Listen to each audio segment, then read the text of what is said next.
Welcome to the Hillsdale College Online Courses Podcast. I'm Jeremiah Regan. I'm Juan, and I'm back after a few weeks. We missed you. Yeah, thank you. We're back with a new course, and this is one of my favorite courses. This is C.S. Lewis on Christianity. And I was telling Jeremiah before we started recording that I watched this course 11 times because I was working on this course when I worked in production. And every time that I watched it, I learned something new. So You didn't really just watch it, you helped shape it. That's right. Very much choosing the B-roll that we used, all the images, and building the study guides and everything for the course. And this is a beautiful course with Dr. Michael Ward as the teacher. And as we get into this lecture, Good and Evil, you'll understand why. It's a foundational topic. We start with C.S. Lewis's Abolition of Man. And it's a famous book. If you haven't read the book, we definitely recommend that you read it. But the basic point of the book is that there is such a thing as objective reality. Lewis famously describes the scene of a children's book that was presented to him, in which in the book there's two individuals that are looking at a waterfall, and one of them calls it sublime, and the other one just simply says that it's like his own perception that is beautiful. And the difference is the beauty of that waterfall in the waterfall itself, that is beauty objective, or is it something that is just perception? Yeah, the authors of this children's book has one character, I think it's Coleridge, says that it's sublime. The other says it's some word that doesn't quite capture the beauty and the grandeur of the waterfall. Maybe it's beautiful, or maybe it's pretty. And the authors of the children's book say both are equally valid, and Lewis says they're not. That's right, because there is such a thing as objective reality. There is such a thing as objective beauty. And of course, that has important and huge ramifications for everything in life. Is there such a thing as truth? Is there such a thing as beauty? Or is it just simply our opinions of it? Are the standards outside of human creation, or are the standards made by humans? That's really the question. So if the waterfall is sublime, that's a recognition that a creator, that God made this thing, and we owe a certain degree of respect to it. The assertion that the waterfall is merely pretty means that the observer is the determiner. He gets to decide what it is. And so I'm super excited for you to join us in this course. C.S. Lewis is one of my favorite authors. I think that as you go through this course, that you will also fall in love with his writing. I think he's one of the greatest thinkers of the 20th century, and he communicates in a way that everybody can understand, which is why you should get the book. If you haven't read it, The Abolition of Man by C.S. Lewis, we have it in our shop at hillsdale.edu/course. That's hillsdale.edu/course. And you can get the book. You can get other C.S. Lewis books there and start reading Lewis, which is a great mind to help you understand the world better. Now let's turn to Dr. Michael Ward with the first lecture of C.S. Lewis on Christianity, Good and Evil. Welcome to this study of C.S. Lewis on Christianity. My name is Michael Ward. I'm a visiting fellow here at Hillsdale College, but I'm based at the University of Oxford in England, my native England. I'm a member there of the Faculty of Theology and Religion. C.S. Lewis on Christianity is a rich topic, and I look forward to mining with you some very profitable veins of inquiry over the next 6 talks. But before we start investigating the topic of the first talk, Good and Evil, let's briefly sketch Lewis's life so that we know who we're dealing with. Clive Staples Lewis was born at the end of the Victorian era and died at the start of the swinging 60s. He was not quite 65 when he died, which by modern standards is not a very long lifespan. Nonetheless, he lived through an exceptionally tumultuous period of human history, including 2 world wars and the coming of the nuclear age, not to mention major epoch-making technological developments such as the invention of the radio, television, the motor car, the aeroplane. He witnessed many large changes in British society, such as in the role of women, the nature of the family, the mass immigration of the 1950s. There's much that could be said about all these social, political, cultural changes. But interestingly, Lewis paid relatively little attention to them. He focused on matters of perennial concern, the timeless questions of God and humanity, the purpose of life, why we're here in the first place, what may await us after we die. In other words, Lewis, even as he was bombarded from every direction by changes and developments in his society, kept his eyes firmly fixed on the unchanging challenges that affect all people in all places at all times, the theological, moral, spiritual questions which we all have to address. And so as we begin these talks on Lewis, on Christianity, it'll be worth saying just a little about his specifically theological background in order to get a better understanding of where he was coming from in that regard, what his own religious context was, what his spiritual upbringing was like. He was born into a Christian family in Belfast, in the north of Ireland. And note that I say the north of Ireland, not Northern Ireland. Ireland was still one united island in 1898 when Lewis was born. It wasn't until the 1920s that Ireland was partitioned into the Republic in the south and the 6 counties of Ulster in the north that remained part of the United Kingdom. That was yet another of the major changes that Lewis lived through. His family was Protestant, more specifically Anglican. Lewis's maternal grandfather was a clergyman in the Church of Ireland, part of the Anglican Communion, and the infant Lewis was baptised by that clerical grandfather at St Mark's Church in the suburbs of Belfast where the family lived. Lewis was taken to church, and as he would later say, he was taught the usual things and made to say my prayers. His father, Albert, delighted in the language of the King James Version of the Bible, in the Book of Common Prayer, and in other features of Anglican tradition. Lewis's mother, Florence, the clergyman's daughter, was a very well-educated woman. She had a first-class degree in mathematics at a time when women's education was relatively unusual. Alas, she died when Lewis was only 9 years old, the first of several blows that he was to suffer over the next 10 years or so. Within just a matter of weeks after his mother died, Lewis was sent away from home to be educated privately at a small independent school in England. And this school seems to have been one of the worst schools in the whole of the country. It was headed up by someone who could have stepped out of the pages of a novel by Charles Dickens. Think Wackford Squeers, the wicked headmaster in Nicholas Nickleby. Lewis's father had chosen just about the worst school available because this headmaster was positively sadistic. He flogged many of the boys mercilessly, teaching them almost nothing. He was later certified insane and died in a lunatic asylum. And even though Lewis himself was more of a teacher's pet than a victim of these beatings, he later confessed that it took him years and years to forgive that headmaster for his cruelty. But despite having lost his mother so young, and despite having to put up with this terrible experience at school, Lewis didn't stop considering himself a Christian. In fact, he says that it was during this period that he first became an effective believer. He and his fellow schoolboys were taken to church twice every Sunday, and this church, though it was very high Anglo-Catholic, much higher even than the churchmanship of Lewis's father, it acquainted the young Lewis with what he called the doctrines of Christianity as distinct from general uplift. And these doctrines, he said, were taught by clergymen who obviously believed them. I began seriously to pray, Lewis said, and to read my Bible and to attempt to obey my conscience. But this period of religious seriousness didn't last, and interestingly, one of the reasons it didn't last had to do with the excessive seriousness with which Lewis approached what he understood to be his duty of saying his prayers. And we'll come on to that topic in the fourth of these 6 talks.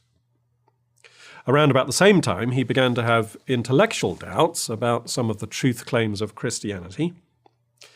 One such doubt arose from his study of the classics. As he studied the mythologies of ancient Greece and Rome and their associated religions, he was told that these ancient myths and religious practices weren't true. They weren't true at all. But Christianity was true, was exactly true, was the only true faith. The accepted position among his schoolmasters seemed to be that religion in general was some kind of endemic nonsense that humanity continually blundered into. But by a fortunate exception, our own religion, Christianity, was entirely trustworthy. And Lewis found this incredible. He wasn't so much troubled by the claims of the validity of Christianity. He was troubled by the claim that every other tradition was entirely false. That was what perplexed him. No one ever attempted to show how Christianity might have been the fulfillment of paganism, or how paganism might have prefigured Christianity. And that's something we'll come on to later as well in other lectures. So for these and for other reasons, Lewis gradually fell away from the practice of the faith, eventually abandoning Christianity around about the age of 13, with no sense of loss, but, as he put it, with the greatest relief. And he would remain in that state of unbelief until his late 20s, early 30s. And the story of how he regained his Christian faith is something we'll discuss in the next 2 lectures. But that, I hope, is enough by way of background. Let's now jump ahead and consider the adult Lewis, the great Christian writer, the friend of Tolkien, the broadcaster on the BBC, the man with his face on the cover of Time magazine. That man is now, of course, best known for his Chronicles of Narnia and for writing great works that defend the Christian faith, Mere Christianity most prominent among them. But Lewis was primarily neither a writer of fiction nor a Christian apologist. He was, first and foremost, an academic. He taught at Oxford for nearly 30 years, and he finished his career at the University of Cambridge. And his subject for most of that academic career was English literature. But what's little known is that he started out in philosophy. He had studied classical philosophy as part of his undergraduate degree. And then, after he graduated, after his old tutor went on sabbatical for a year, Lewis was asked to fill in for him. And so his professional career began in philosophy, and he'd have liked to have made that temporary post permanent if he could have done. He applied for lots of posts in philosophy, thinking for quite a while that that was his principal vocation. And even after he turned to teaching English, he continued to tutor philosophy students for many years.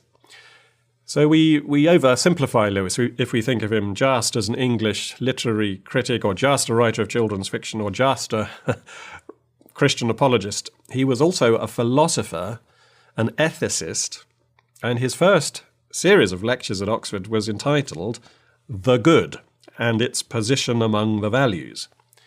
The following term he lectured on moral good. And this is worth emphasizing, I think. Lewis began his entire academic career by lecturing on the nature of goodness. And so it's highly appropriate that in these 6 talks we should start out with what he has to say about good and evil.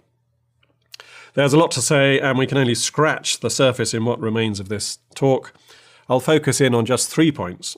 First, that moral value is objective. Second, that moral value is universally held to be objective. And third, we learn moral value by practice. So first and foundationally, it's important to get clear at the outset that Lewis regarded moral value as objective. Just as there's an objective physical environment comprised of 3 dimensions, the ground and the sky and the near and the far, so there's an objectively real moral environment. The moral environment is not something we've invented or simply projected out from ourselves. It's something we've discovered, something that couldn't have been otherwise. It's like the rules of mathematics. The multiplication table isn't something that could work in a way other than the way it does work. And if you want to claim that 2 plus 2 is 5, or 3, rather than 4, you're not being mathematically adventurous or creative, you're just being innumerate. Likewise, if you try to say that, for instance, causing innocent people to suffer is good, or that lying and stealing are good, You're not showing moral intuition, moral initiative, or moral enterprise. You're showing that you're morally blind. Because these basic principles of morality are just seen, as we see the first principles of algebra. They are truly fundamental. They're premises, not conclusions. You can't prove them because they are the basis for all subsequent moral proofs. These essential moral laws are self-evident, axiomatic, and if you demand that they justify themselves on some other grounds, you're asking the impossible. Reality, moral reality, isn't like that. If nothing is morally self-evident, nothing can be proved to be moral or immoral. And to recognize this objective moral ecology is part of what defines us as human beings.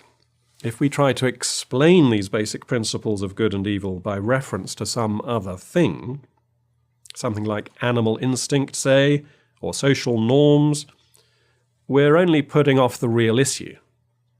For the question then becomes, why should we obey our instincts? Why should we conform to social norms?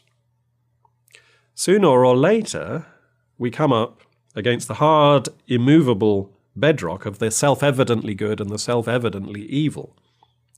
You do the good because it's good. You avoid the evil because it's evil. There is no other reason. Morality in this sense is found, not made. It's objectively there, whether we subjectively happen to like it or not. Let me give you a quote from Lewis's book Miracles. He says, "I believe that the primary moral principles on which all others depend are rationally perceived. We just see that there is no reason why my neighbour's happiness should be sacrificed to my own, as we just see that things which are equal to the same thing are equal to one another. If we cannot prove either axiom, that is not because they are irrational, but because they are self-evident, and all proofs depend on them.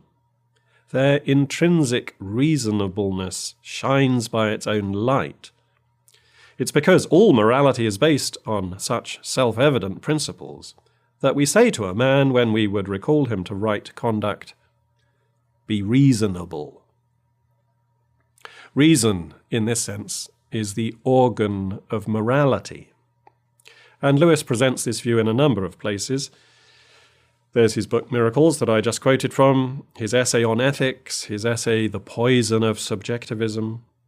The first part of Mere Christianity is entitled Right and Wrong as a Clue to the Meaning of the Universe.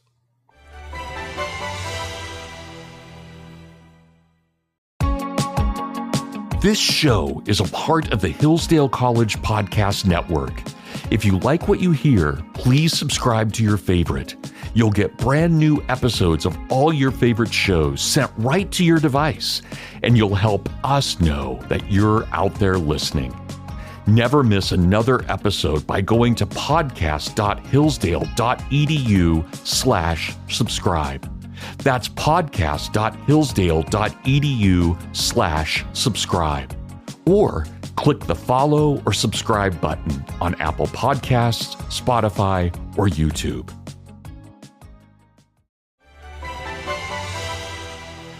But the place where he goes into the greatest detail on this topic is his book, The Abolition of Man. The Abolition of Man was originally 3 philosophical lectures that Lewis delivered in the early 1940s, and it's now generally acknowledged as one of his most powerful and influential works. Both the National Review and the Intercollegiate Review have listed The Abolition of Man among the 10 best non-fiction books of the 20th century. My own book, After Humanity, is a guide to the abolition of man. Abolition grew out of those early academic lectures that Lewis gave in Oxford at the start of his career, when he spoke about the good, its position among the values. And he chose to give his book the title, The Abolition of Man, because if you don't or won't or possibly even can't see that value is objective, shining by its own light, you show yourself to be other than human, because this is our moral inheritance as a human species. You negate your own humanity if you pretend that fundamental morality could be otherwise than it is. So Lewis's argument here boils down to a claim in philosophical anthropology. What makes us all human beings, he says, is this awareness of certain irrefutable, axiomatic moral truths, which he calls the first principles of practical reason, or, borrowing a word from Chinese philosophy, the Tao, T-A-O, Tao, meaning way.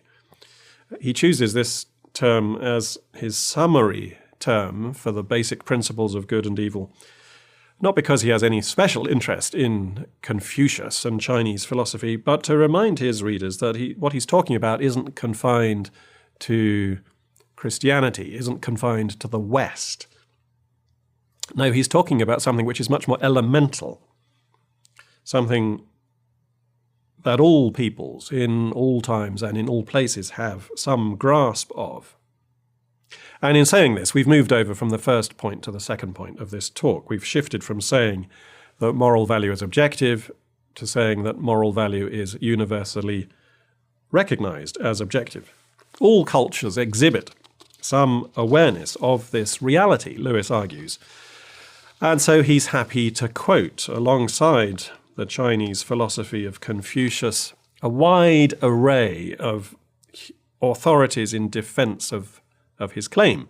He quotes Plato, he quotes Aristotle, Jesus, St. Paul, John Locke, the poet Shelley, and many others.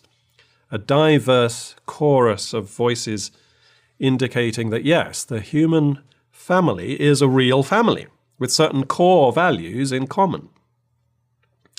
It's something of a melee at times, like any family, but it's still united at its root. To try and insist that moral value isn't objective, but is merely a subjective preference, would be to withdraw oneself from a tradition of human wisdom that can be found down through history and in every corner of the globe. By the way, when he mentions Jesus among these other human teachers, he's doing so because he sees a great degree of overlap between Jesus' teaching and the moral traditions you find in other religions. The really distinctive thing about Jesus is not his teaching, but his person and his divine office. In the appendix to the Abolition of Man, Lewis lists 8 key moral laws, such as the duty of special beneficence, the duty of general beneficence, duty to ancestors and elders, duty to children and posterity, the law of justice, and several others. And in support of each of these moral laws, he cites authorities drawn from all across the world's cultures: Babylonian, Hindu, Jewish, Egyptian, Aboriginal, Australian, Native American, Greek, Roman, Christian, and others besides, in order to drive home his point that the objectivity of moral value is recognized the world over. He admits readily that by lumping together the traditional moralities of East and West, the Christian, the pagan, and the Jew, we will find many contradictions, even some absurdities. But his claim is not that all traditions of morality coincide on every point, only that they all agree on the objectivity of value. But although there is such widespread evidence to support the claim that the objectivity of moral value is universally recognized, there are still some people who claim or try to claim otherwise, who want to argue that value is just a projection, just a subjective preference, a private whim. You have your truth, I have my truth. These are subjectivists, emotivists, positivists. They come under many headings. But the interesting thing is that though these people deny that value is objective, they simultaneously try to make out that their denial of objective value is something objectively valuable. They say there is no objective truth, except the truth that there is no objective truth. point out that even subjectivists recognize objective value, and they get squirmy because they then have to be a bit more consistent. When you go to a subjectivist and say, how nice, how charming that you feel that objective value is merely subjective, they become irritated. They want their statement to be taken seriously. But if what they're saying is true, it can't be taken seriously because it cuts its own throat. In other words, it's very hard to live a human life as a thoroughgoing subjectivist. You can make a philosophical career out of it, you can write books about it, you can teach courses on it, but if you look at how subjectivists, in theory, live in practice, they are usually better than their principles, Lewis says. The people who are most successful at being subjectivists, who are most consistent, are to be found, alas, mostly in prisons and in lunatic asylums.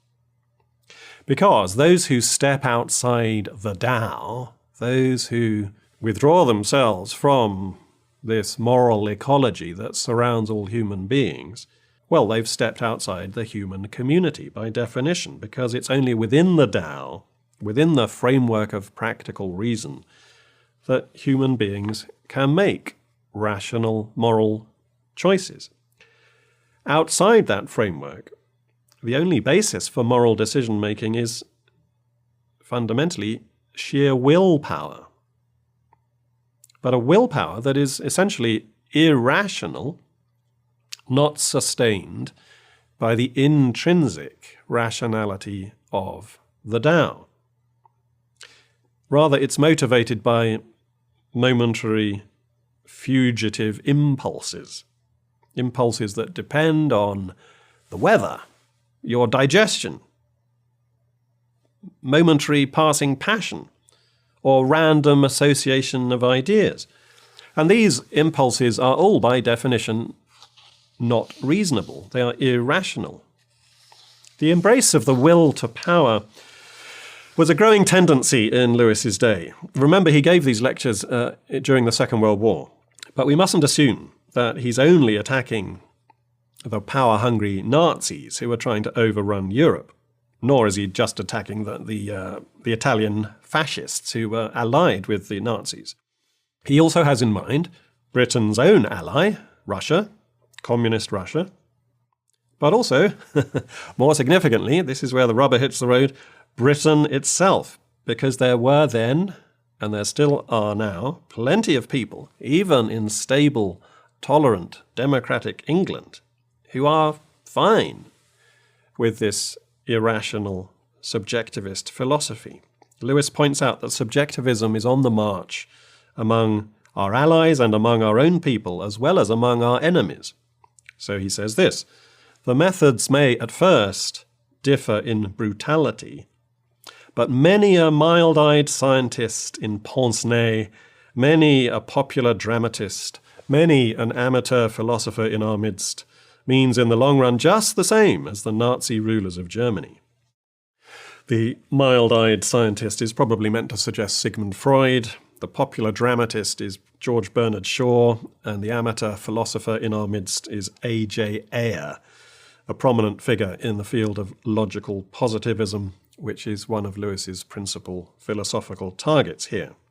It's very interesting, I think, that Lewis clumps together communism and fascism with democracy in the warning that he gives. Because what he's talking about is not peculiar to totalitarian dictatorships. And there's no room for complacency, even in a well-established democracy. A democracy only tells you where the power is located. It doesn't tell you how the power will be used. And if power is considered the only valuable thing, rather than a way of helping to bring about the value of goodness, well, who has the power becomes the all-important issue. Might becomes right. And ethical questions evaporate into the purely practical and political. Who has their hands on the levers of power becomes the only question worth asking. And even that question is not worth asking for very long. Your side may gain power, but if your side is not constrained by a belief in objective value, it won't be long before your side becomes very unreliable and eventually unrecognizable. Think of George Orwell's famous allegory about Russian communism, Animal Farm, a book which Lewis admired greatly. All the animals rise up and overthrow the wicked human beings who run the farm, and the animals trust some of their number, they trust the pigs, to run the farm for them and to run it better than the wicked old humans had been doing. And for a while it looks like the revolution has worked, but gradually things turn sour. The story ends with the bitter realization that the pigs are no better than the humans. And here I'm quoting, "There was no question now what had happened to the faces of the pigs. The creatures looked from pig to man and from man to pig and from pig to man again, but already it was impossible to say which was which." In other words, the pigs have been interested only in acquiring power for themselves, not in using power to further objective value, objective goodness. They therefore turn out to be just as wicked as the people they've ejected from power. The only solution to this problem, Lewis says, is dogmatic belief in objective value.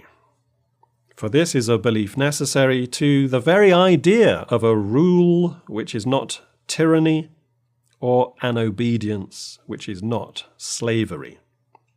Only the Tao, he says, provides a common human law of action which can overarch rulers and ruled alike. So we've seen that moral value is objective, it's universally recognized as objective, and if we give up on that universal recognition, we're on a short road to prison, to madness, to tyranny, to slavery. Now, thirdly, and more briefly, moral value is something to be practiced, to be lived into, to be participated in. One of the most important lines in The Abolition of Man comes when Lewis describes the Tao as the concrete reality in which to participate is to be truly human. Lewis says this because of his belief that the Tao is not an inert system of thought, but rather a vital matrix of goodness, a way of life. Indeed, the way of all moral life. Another name for the Tao is practical reason, and the adjective practical is not accidental. This kind of reasoning is a practice. It's not just a theory. It's more like a muscle than an idea. If you want strength, you must exercise. If you want to be moral, you must try to be moral. You can't just think about it. You've got to do it. It's not enough to just talk a good game. You've got to walk the talk. A good philosopher may know about the Tao, but a good person knows it from within. And that's why character formation is a prerequisite for sound and wise development in moral understanding. We mature into the Tao as our parents and pedagogues and pastors and priests and politicians and public figures all model for us what it means to be moral. For Lewis, the Tao is a road of active adventure in the drama of character, a drama that features uniquely valuable and valuing individuals, each of whom has a peculiar and important part to play. Moral action isn't understood according to rigid categories of formal concepts and regularities. It's dynamic. It's dangerous even. It's more like a river than a roster. One becomes good not by assenting to ideas, but by heroically actualizing one's identity as either courageous or not, either chaste or not, either honest or not. It's sometimes assumed that in arguing for the objectivity of value and against subjectivism, Lewis is denying any role for subjectivity. But this he is careful to avoid, because it would reinforce the division between subject and object, the division between value and fact, divisions which have contributed to the rise of subjectivism in the first place. The very rise of subjectivism, my values, in the last 100 years or so can be seen as a reaction against an absolutism, the facts, as if facts and values are utterly incommensurable. Lewis acknowledges that we are subjects, necessarily individuals, with our own personal perspective on things. But there is also objective value, and we can come to know it, better or worse as the case may be. As he writes in one of the Narnia Chronicles, what you see and hear depends a great deal on where you're standing. It also depends on what sort of person you are.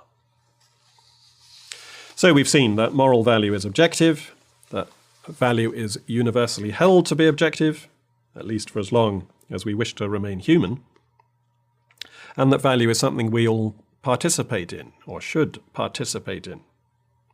And all this Lewis has argued for on purely philosophical grounds. He's rested none of his arguments in the Abolition of Man on theology, let alone on specifically Christian theology. But of course Lewis was a Christian, and he considered this philosophical understanding of good and evil to be entirely consistent with Christianity, because it's a basic tenet of Christian theology that God has created humanity in his own image, and therefore with a moral nature, with a conscience, with the ability to distinguish good from evil, right from wrong. In other words, we are morally responsible beings. But what happens when we make the wrong choice, when we err, when we sin? What does Lewis have to say about getting back on the right road after we've left it? Well, that brings us to the subject of our next lecture, Christ and conversion.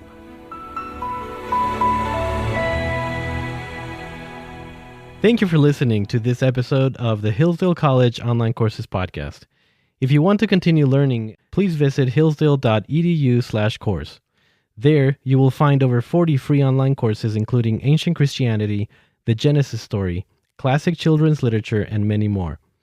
The courses include additional readings, study guides, fully produced videos, and you can chat with your fellow students on a dedicated forum. Upon completing a course, you will also get a certificate. All our courses are free because we believe that what you'll learn will enrich your life and that a virtuous citizen is the best defense for liberty. So pursue the education necessary for freedom and happiness at hillsdale.edu/course today. That's hillsdale.edu/course. Thanks for listening.